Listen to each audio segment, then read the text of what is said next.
Presentamos Consejos de Facultad.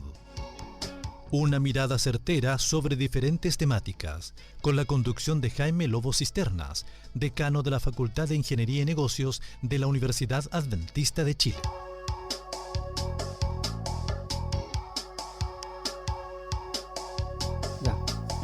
Perdón, Iván. Vamos. Hola, ¿cómo están? Bienvenidos, bienvenidas a una nueva emisión de Consejos de Facultad. Estamos contentos de poder reencontrarnos a través de las ondas de Radio UNACH y también a través de la transmisión vía redes sociales por streaming. Después de una semana que tuvimos ahí un problemilla interno, pero ya estamos aquí nuevamente y eso es lo importante. Y estamos con dos invitados que la semana antepasada habían quedado de estar con nosotros y han cumplido su compromiso. Así que eso en primer lugar merece un aplauso. Muy bien. Dado el aplauso, entonces vamos a presentar a Denise Quintana, profesora de la carrera de Ingeniería Civil Informática. Denise, ¿cómo estás? Muy contenta de cumplir mis promesas contigo. Eso es lo mejor. Y Marcos Sepúlveda, también docente de Ingeniería Civil Informática. Marcos, ¿cómo estás? Bienvenido. Muy bien, y también contento de estar en un nuevo capítulo de Consejos de Facultad. Y gracias por la invitación. CDF, como le dicen, CDF, Consejos bien. de Facultad. Muy bien. Así que estamos contentos porque además yo estoy doblemente contento porque hoy yo no vengo a moderar, vengo como estudiante, vengo a aprender de la profe Denise y del profe Marcos. ¿Por qué? Al tiro. No, por un momento, después un par de semanas más me harán... Estamos en fin de semestre. Tengo hasta el 5 de diciembre, profesora, ahí comienzan los exámenes, así que no me venga a apurar el tranco. Porque vamos a hablar de algo que quedó también en puntos suspensivos, el capítulo anterior, que es de neurotecnología. Ya el nombre me genera mucha inquietud. Denise, Marcos, ¿neuro qué? Tecnología. Chanfle. Chanfle. Es un chiste que las generaciones actuales no van a entender, pero no se preocupen. Denise dejó tirado el tema. Sí, así que vamos a orientar entonces esta clase a través de Radio UNACH, a través de la transmisión en streaming de las redes sociales. Y Denise, Marcos, ¿qué es la neurotecnología? ¿Cómo un mortal común como yo, como muchos de los que nos están escuchando, podrían entender de qué se trata este concepto? Bueno, tienes que pensar en que, nace de Alan Turing, de todo lo que tiene que ver así como lo rudo de llevar la matemática hacia la computación, o al revés, mezclar matemática con computación.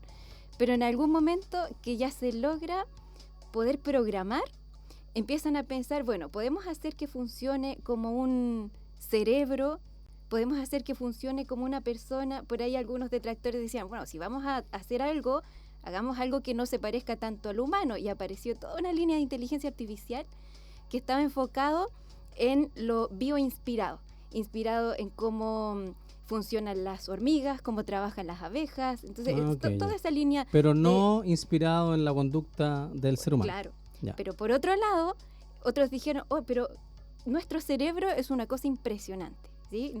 Si fuésemos tan inteligentes sabríamos cómo funciona. Claro. Y si fuese tan simple, seríamos medio tontos, entonces tampoco podríamos saber cómo funciona. Seríamos más fácil de duplicar. Claro. Entonces ahí se unieron dos líneas. Una línea parte por ahí, en 1947, cuando Alan Turing dice, ¿podrán pensar las máquinas? El mismo Turing de la película. Sí, eso estaba pensando, el del código Enigma. Exacto. Correcto. ¿Ya? Y por otro lado, incluso se conocieron por ahí, hay una pareja que hizo noticia en ese tiempo, fue en 1943, previo a que Turing se preguntara, ¿pueden pensar las máquinas? O sea, imagínate el periodo, Turing por un lado, armando su máquina, haciendo todo el cálculo, toda la fórmula, lo formal de la máquina. Segunda Guerra Mundial. Exactamente. Como telón de fondo. Sí, y en ese mismo momento... Un profesor universitario de Chicago preguntándose cómo es que funciona una neurona. ¿Podré modelarla matemáticamente esa neurona? De apellido McCulloch. ¿Ya? Entonces él, en esa volada, preguntaba y preguntaba, pero no, le faltaban todas esas herramientas matemáticas que no existían. Vino aquí el héroe. Y el héroe, fíjate tú, que es un chiquillo jovencito que el papá lo golpeaba. Imagínate, Chicago, así como todas las películas de ese tiempo, era así como de mucho crimen. Sí. ¿Sí? Si hablo mucho, me paran nomás. No, dale. Yo estoy tomando nota, de hecho. Mentira. Mentira, claro. Estoy tomando notas mentales. Sí. Tengo aquí escritas varias cosas que voy a preguntar. Entonces, mira, en ese contexto, así como un Chicago lleno de crímenes, así con gente muy mala, un padre golpeador, y él, adolescente, salió huyendo de su casa porque su papá lo golpeaba, ¿ya? Entonces, lo que hizo fue y se metió a una biblioteca y tomó un libro y se escondió detrás del libro Principia Matemática de Russell. Se lo leyó, se lo devoró completo, con tal que no lo encontrara el papá, cualquier Claro, cosa era buena. Entonces, sin duda. leyó completo el libro, hizo anotaciones y encontró que los errores que había cometido Russell, los describió. Ujú. Y después le mandó una carta a Russell donde le decía todos los problemas que tenía su libro. El tipo quedó sorprendido. Imagínate, un profesor universitario que había hecho el libro de matemáticas y recibir eso, le dijo, véngase a estudiar conmigo. Pero este cabro era nadie, un chiquillo adolescente, no podía ir a la universidad. Entonces, Un chico vulnerable. claro, entonces va él y lo invitó y le dijo, mira, acércate a Cantor y acércate a la Universidad de Chicago. Y el niño, claro, se acercó, pero se fue de conserje. Y ahí escuchaba todas las clases, escuchaba lo que enseñaba el profesor. Y ahí se encontró a McCulloch con este dilema de cómo formular matemáticamente la forma o la manera como funciona el cerebro, o sea, la neurona. Y entonces ellos después se unen y hacen ese modelo que era muy básico, pero que es lo que siembra la semillita de las redes neuronales. Después otros los agarraron un poco más adelante y todo, pero fíjate que en algún momento Turing se cruza con Pitts, Walter Pitts. Eres jovencito. Es jovencito. Ok. Y lo encontró charlatán. No se llevaron. Pero Ya. imagínate si en ese momento, Hubiesen conectado. imagínate. Tal vez hoy día los avances en la neurotecnología serían mucho mayores. Claro que sí. Ahora, Wow. Jaime, Denis nos contó un poco los orígenes, Los como orígenes, sí. estudios, ¿cierto? Y tu pregunta, ¿qué es la neurotecnología? ¿Cómo la puedo ver pasar caminando, por Claro, ejemplo? sí, sigo. Yo agradezco el barniz de historia, pero sigo con la duda, ¿cierto? ¿Qué es la Ya. neurotecnología? A mí me gusta hacer un ejercicio cuando hay un término que no conozco, una palabra compuesta que no conozco, remitirme a los orígenes. Ujú. Neurotecnologías. ¿Qué es neuro? Cerebro, pensamiento. Entonces, son todas las tecnologías asociadas al cerebro y a entender el cerebro, lo que está contando Denise y lo que hoy día están haciendo muchas empresas, que quizás podemos hablar algo de eso, pero es eso, todas las ciencias o las tecnologías asociadas a entender el cerebro o a trabajar con el cerebro. Pero no solamente, entiendo, es comprender cómo funciona el cerebro, sino también es, por un lado, lo que decías tú, modelarlo o tratar de modelarlo matemáticamente y a partir de eso generar ciertas aplicaciones como para reproducir ese comportamiento Claro. a través de, perdón la palabra, profesores, pero a través de máquinas. Exacto. O sea, piensa tú, esas dos líneas, la que llevaba Turing de la ciencia de la computación, ahora unido con el conocimiento de cómo funciona una neurona, simulada, por supuesto. Sí. Entonces, pudiésemos simular una red neuronal que aprenda. ¿Te acuerdas que hablábamos Sí, de la eso? inteligencia artificial, La inteligencia tiene correcto. que ver con el aprendizaje. Y entonces hay una línea de la inteligencia artificial que es el deep learning y que dice relación con todas estas redes neuronales o simulaciones de redes neuronales, más o menos cómo funcionan, con mucha más complejidad que la que propusieron inicialmente. Pero en el fondo es un sistema que aprende solo, que se entrena y aprende solo y va descubriendo nuevas cosas. Entonces, la neurotecnología, y ahí hablemos de Neuralink, ya que es como la más famosa, pero no Sí. la mejor. Claro. Fíjate que se les ocurre esta idea a Elon Musk. Elon Musk, yes. Neuralink y al- es de Dueño de Elon Twitter Musk. ahora, como si tuviera poca fortuna ahora Claro. se agrega a Twitter. Claro. Entonces, ¿qué es lo que hace él? Tenía un edificio donde funciona OpenAI, Open Inteligencia Artificial, ¿ya? Ujú. Y al ladito les ponen Neuralink. Así como aquí ya, en esta parte al ladito trabajen ustedes. Y lo que él intenta hacer con esto es poder conectar fundamentalmente neuronas que son artificiales, o sea, las que programamos, Ajá. las que aprenden solas y que pueden leer, como tú decías, el libro 150.000 páginas. exactamente. Claro. Y conectar eso, pero con una red neuronal real. ¿Ya? O sea, ¿Con un ser humano? Así. un ser que tenga neuronas. un ser. Claro, ok, que tenga ya. neuronas. Ya. Oye, ahora, estamos hablando de poder entender o leer, por ejemplo, el cerebro. Hace años que existen máquinas en que pueden entender, leer pulsos electrónicos del cerebro, ¿cierto? Ondas. Y ondas Ondas, también, sí. y saber a qué están asociados o qué están representando o qué están estimulando. En informática siempre está el concepto de que hay algo que se puede leer, o una carpeta o un archivo. Se puede leer o se puede escribir, o incluso se puede borrar. Bueno, en el concepto del cerebro también es un banco de datos. Entonces, todas estas ciencias de neurotecnología, algunas buscan poder leer el cerebro.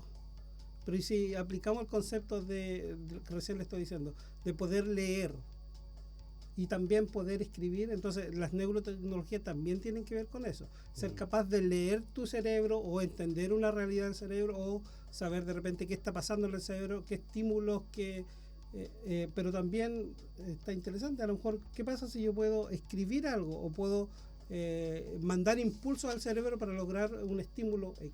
Sí. Entonces, y ahí de repente entran en temas medios conflictivos, es decir, yo voy a poder a lo mejor a través de algunos sensores, algunos dispositivos, mandarle una señal a Jaime para que Jaime, por ejemplo, diga algo, Claro. o me cierre el ojo, o no sé. Sí. No a mí, no a mí. ¿Qué quieres que haga? O que a Pero- Jaime le empieza a crecer el folículo Piloso. capilar, por ejemplo, claro. Interesante. Sí, pero fíjate que yo tratando de un poco estar, no a la par, pero sí hacer preguntas medianamente inteligentes para este tema que para mí es chino mandarín, como les decía antes de entrar al aire. Aquí yo tengo una infografía, que está ahí, ¿cierto? Para los amigos y amigas de streaming, de Iberdrola, ahí está, ustedes pueden buscarlo, Iberdrola, tomada de Kaspersky Lab. Y aquí habla de la neurotecnología y el futuro de los implantes cerebrales. Un poco lo que decía Marco, por eso me acordé. En la actualidad, bueno, década del 2020, mejora y reescritura de recuerdos dañados en el cerebro. Claro. O sea, escribir en el cerebro. Claro, y aquí el tema ya de lo sorprendente que es para mí, porque lo desconozco, no deja de generarme, como lo dije en el capítulo de inteligencia artificial, un poquito de susto. Un poquito de susto. O sea, a ver, este cerebro es mío, efectivamente tiene fallas, seguramente, que habrá que sobreescribir, algunos recuerdos que se borraron. Pero hay, creo yo, ciertos riesgos asociados también, y que los vimos el capítulo anterior, con temas éticos, con temas morales. ¿Qué decir de lo que tal vez pudiésemos opinar respecto a una integración de todo este tema a nuestra cosmovisión? Es decir, nosotros como hijos de Dios, como hijas de Dios, ¿hasta dónde vamos a ser capaces de mejorar lo que el Creador ha dispuesto en un mundo que sabemos que es un mundo caído, que es un mundo que va en franca decadencia y que requiere no la intervención de la neurotecnología, sino que requiere la intervención divina como para efectivamente mejorar? Entonces me genera un poquito de susto. Y después esta misma infografía me dice que para la década del 2030, que no queda nada, posiblemente existan los primeros implantes comerciales para estimular la memoria. Claro, por favor no me malentiendan, es ideal para personas, por ejemplo, como mi suegro que sufre de Alzheimer, que lo vamos a ver toda la semana. Él no se acuerda de su hija, no se acuerda de mí, no se acuerda de nadie, vive en su mundo, ¿ok? Pero siempre las buenas ideas, siempre los buenos productos nacen con nobles intenciones.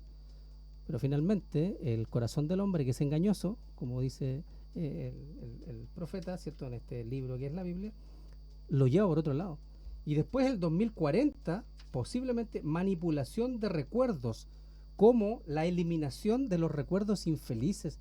Imagínate.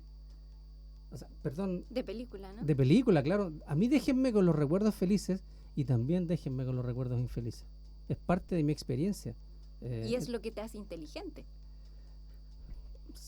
Bueno, si tú lo dices. Claro, la ¿sí? experiencia, es la inteligencia. Correcto. Entonces, hay temas éticos ahí, ¿no? Ahora sobre todo, o sea, si había riesgo ético con la inteligencia artificial, ahora yo quedo mucho más preocupado. Sí, porque vamos derechamente a el cerebro, al Claro, imaginador de nuestros claro. pensamientos, O sea, y si llegamos a una manipulación de eso, oye, y ahí absolutamente. saltamos un tema, disculpa, a lo mejor lo pensabas plantear después, el tema de los neuroderechos, es decir, Sí, los derechos y también los resguardos de mis pensamientos, de mi cerebro, de mi conocimiento.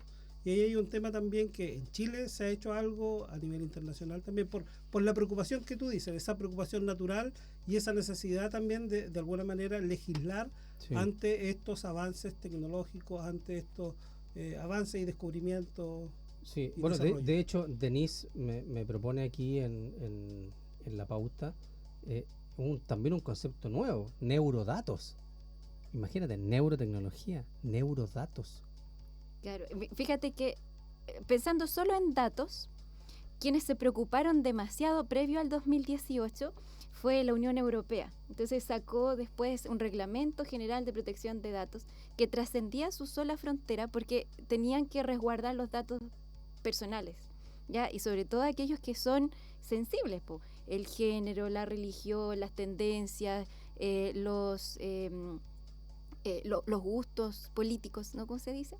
Las preferencias. Preferencias políticas, ¿ya? Entre otras cosas. Entonces, se supone que tú no debieses publicar ese tipo de cosas a no ser que lo quieras dejar público, que sea del mundo y no tuyo. Claro. Pero hoy día las redes sociales... Ahora, ¿qué pasa si pueden leer tu cerebro? Entonces, ¿cómo lo leen? Bueno, hay una forma que es barata, que, bueno, desde 300.000 pesos en adelante, por si quieres comprarnos, nosotros felices lo usamos. ¿Ya? Ya, son unos sensores así como un casco feo, ¿Ya? lleno de cositas así como de la tele, ¿no? ¿Ya? Se ponen, el chino vale 300.000 sí, pesos, sí, ¿ya? sí. Pero de ahí hacia arriba. Entonces se pone y las ondas cerebrales, porque finalmente son impulsos eléctricos y todo, pero se generan ondas, y esas ondas se pueden leer desde afuera sin perforar ningún cráneo, ¿ya? O sea, tú podrías, si yo me pongo ese casco, podrías saber lo que yo estoy... ¿Así funciona? Así funciona, más o menos. No lo que estás pensando específicamente, ok, pero ya. sí leer tu Tu cerebro. actividad cerebral. Eso, exactamente. Ok, ya. Entonces, a partir de eso, imagínate, conectamos a eso una red neuronal que aprenda lo que tú estás haciendo en ese momento. Si es que te gustó o no te gustó, a lo Correcto. mejor leer las microexpresiones de tu rostro para Ujú. saberlo. Y ahí sí, lo podríamos saber. Y fíjate que una de estas cosas las han usado con un mono, que es cosa de buscar nomás el mono de Neuralink, que se hizo súper famoso a Ya. principio de año. Y el mono lo que hacía era jugar Pong, ¿ya? Ese de la pelotita, Sí, ya, esa. Oh, ese es Entonces, muy antiguo, porque aquí sí las nuevas generaciones no van a tener idea. Así que tienen dos tareas en la casa, ¿cierto? Buscar el mono de Neuralink. ¿Y en qué consistía el Pong? jugar Pong un El Pong, ratito. sí, no, sí me acuerdo. Los primeros videojuegos. Claro, pero Eran súper simples. Claro que sí. Nivel Atari, me imagino. No sé, yo no alcancé a jugar mucho en Atari. Nosotros sí, Jaime. Sí, nosotros sí. Sí, Yo jugué en Atari. sí. Computadora Atari, no consola Atari. Ahora, fíjate que lograron a través de eso, ya, el mono aprendió a jugar con joystick, ¿ya? Y hay una cosa muy rara que sí aparece, para tener al mono entretenido ahí jugando, le ponían una bombilla a un batido de banana. Entonces él Ya. chupaba y chupaba, y mientras tanto jugaba con el joystick al Pong. Entonces de repente el mono deja de usar eso y empieza a controlar el computador a través de su mente, ¿ya? Entonces, claro, ese tipo de cosas es posible, porque si yo estoy leyendo los impulsos cerebrales que se activan, las zonas que Ujú. se activan, efectivamente puedo determinar qué es lo que quiere, si se mueve a la derecha, mueve a la Claro. izquierda, o sea, un par de instrucciones súper simples.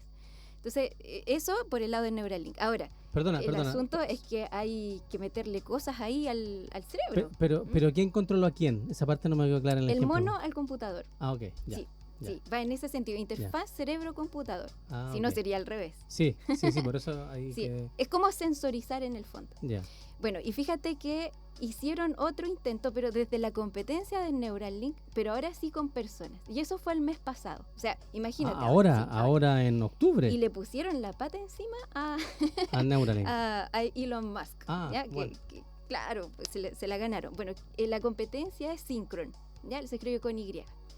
Y ellos lo que hicieron es muy de película, la verdad. Es fascinante. Pusieron una sonda desde la yugular hasta el cerebro para dejar aquí arriba del cerebro en una venita o una arteria, no sé, un vaso sanguíneo, y entonces se abría ahí el sensor y quedaba como apegado alrededor de la vena del vaso, y entonces eso permitía leer los impulsos cerebrales. Se lo pusieron a un humano que padecía de ELA, una enfermedad neurodegenerativa, que ya no podía moverse, y él aprendió, luego de un tiempo de intentarlo, a ordenarle cosas al computador, y lo primero que hizo fue tuitear. Mira. Entonces, por ese lado es maravilloso, porque imagínate poder darle posibilidad de comunicación a una persona que la perdió. O sea, de todas maneras, volver a conectarlo, volver a comunicar. Es un avance, sin duda. Absolutamente. Sí, sin duda. Ahora el asunto es que si tú puedes sensorizar algo, también puedes hacer y enviar algo con eso. También lo puedes hackear. Sí. Bueno, para resguardar un poco eso, le pusieron otro pedacito como del circuito, se lo pusieron en el pecho. En los videos, si buscan de Synchron, ahí aparece, ¿ya? Y entonces hay como otros chips ahí que se lo dejan alrededor del pecho, Así como, perdón, como un marcapaso. ya, como pero así como Iron Man, una cosa así, Sí. una cosa, Sí, ya. algo parecido.